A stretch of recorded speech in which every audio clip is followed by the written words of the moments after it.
Make your next conference a networking extravaganza. If you're planning a conference in 2022 or beyond, you should be ready for the fact that everyone who's coming to your conference wants for the networking to be awesome. You know, people do come to live events for two reasons. Number one, they come for the learning. They want to make sure that you have an agenda with amazing speakers and content that's going to help them learn and better their careers. But the second reason that people always say they come to conferences is for the networking opportunities. And if we have learned anything over the last 2 years, it's that we can provide most of that content through online platforms. So many organizations had to pivot during the crazy times that happened. They needed to pivot everything over to online platforms, and they were still able to provide all the learning that their members and their participants expected. However, those impromptu hallway conversations, those serendipitous meetings that you have with people at a live conference, those are much harder to duplicate in an online setting. And that is why now that people are coming back to online events, they are very, very excited to make sure that they can make contact with people in your industry that are going to matter. And this is true of your participants, the speakers, the VIPs in your organization, and your sponsors. Everybody wants to make sure that this event really brings people together and that they're going to be able to make connections that they couldn't make in any other way at any other place that they could attend. So your assignment, if you're planning an event, is to make sure that you have set everybody up for success when it comes to the networking opportunities at your next event. My name is Thom Singer, and I have been known for the past decade plus as the conference catalyst. I work with meeting planners as their opening keynote speaker and/or their master of ceremonies to help set the tone to make sure that people are going to be able to network and connect. And in 2022, people are really excited to make sure that they're not leaving the networking to chance.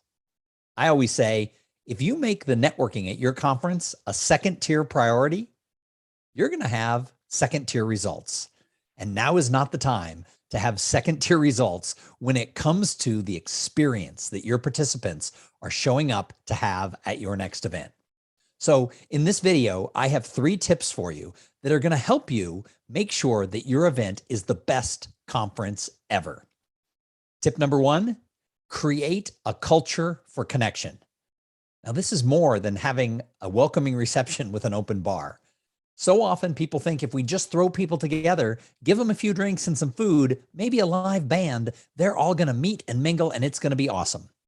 Well, that works great for the people who already are coming to your event with a lot of connections. But the newer people and the people who are more introverted, who maybe don't make connections so naturally, those people need your help, and they need the culture of your conference to be all about the experience that people can have together. So how can you create a culture for connection? Well, it starts long before your event. It is in the way you correspond with people, reminding them and letting them know that you're going to have great speakers, and we don't want to diss the keynote speakers. I'm a keynote speaker. We don't want to diss the keynote speakers. However, what we want to do is we want to let people know that the real value in coming to the conference that can't be repeated in getting the recordings from the organization after the event, you cannot replace those serendipitous hallway conversations. Let people know in advance that it's the other people who are attending. That's where the magic is going to happen at your conference. And make sure that you're giving them tips along the way so that they can set themselves up for networking success once they're at your event. Secondly, you want to make sure when you're building your agenda that you're building in time for networking. So often, people don't allow time for people to actually process what they've learned and talk to other people. Instead, they actually rush them from breakout session to breakout session to breakout session. People don't even have time to go to the bathroom and grab a cup of coffee. They just have to get to the next session. Well, that doesn't help foster that people part of your event. So build in half-hour breaks at one point during the day. Have an hour on your own and have some chairs and tables set up where people can come and network. And you want to make sure that you're working with your speakers to have interactive sessions. It's been proven that people retain more when they talk to other people about what they just learned. If every single one of your breakout sessions is just a really brilliant person, a sage on the stage talking at the audience, then they're just going to get a bunch of information fed at them. But if all of your speakers have a part of their talk that's interactive, and if they're all encouraging people after they leave the room to find somebody to talk in more depth, maybe they can pair people up and give them an accountability buddy. Make sure that they're doing something to make the event as interactive as possible. The more interactive everything is, whether it's your learning sessions or your social events, the more interactive, the better response you're going to get from all of your participants. And the ones who feel it's been interactive and they've met a lot of people are the ones who are more likely to come back next year and tell other people about your event. And thirdly, enlist every single one of your speakers as an ambassador for your networking culture. Now, this means that you're going to have to ask your keynote speakers to stay longer than just the hour they're giving their speech. Now, this is controversial, especially if you're hiring celebrities, because number one, the celebrities often can't, nor do they want to, stay and network with the people at your conference. If you hire a former president or a former Supreme Court justice to be your keynote speaker, the odds are they're not going to hang out for the day.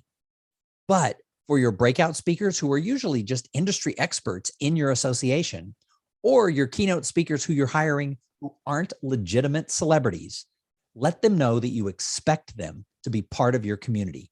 You expect them to be present for the day that they're speaking. And so often people are like, well, I talked to a speaker and she said she wouldn't stay. Well, hire a different speaker. If this is important to you, if you see the value in getting your speakers to participate in the networking before, during, and after their presentation, then only contract with people who are willing to be part of your show. I believe that the speakers who you select, every single one of them should have at the heart and soul of who they are, that they want to partner with the meeting planner. And if they're going to be your partner, that means they have to give you more than just 45 minutes of speaking at your audience. They need to go to that opening reception the night before and then weave in what they learned, who they talked to, what their experience was into their keynote. They need to be able to think on their feet and listen to the speakers who are going on earlier in the day before them.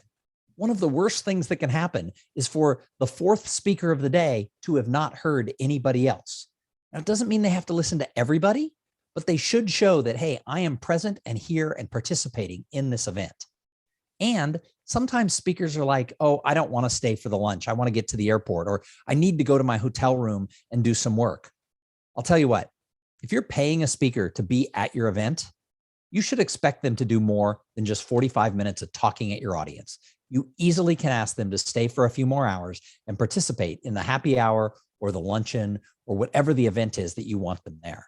I have found that when speakers are engaged in the conference, people will engage with those speakers. And oftentimes they'll end up with groups of people talking to them. And then those people will talk to each other. And it just builds the whole vibe that we're all here as part of this little mini society that has been put together over the couple of days that your event is taking place. So those are my 3 most simple tips that you can put into play immediately that will impact how your conference is put together. But if you're really looking for more unique ways, if you're looking for anything specific, heck, if you're looking for speaker ideas, you are welcome to reach out to me at any time. Even if I'm not the right match for your conference, I love to help pair meeting planners up with great speakers. I don't run a speakers bureau. I don't get paid to do it.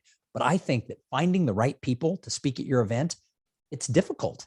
And when you can have somebody who will brainstorm ideas with you, it makes your life that much easier. And you'll find the speakers who want to be your event partners. Because I believe that if you're organizing the event, you want everyone, or at least many of the people who attend, when they get home and people say, hey, how was the conference?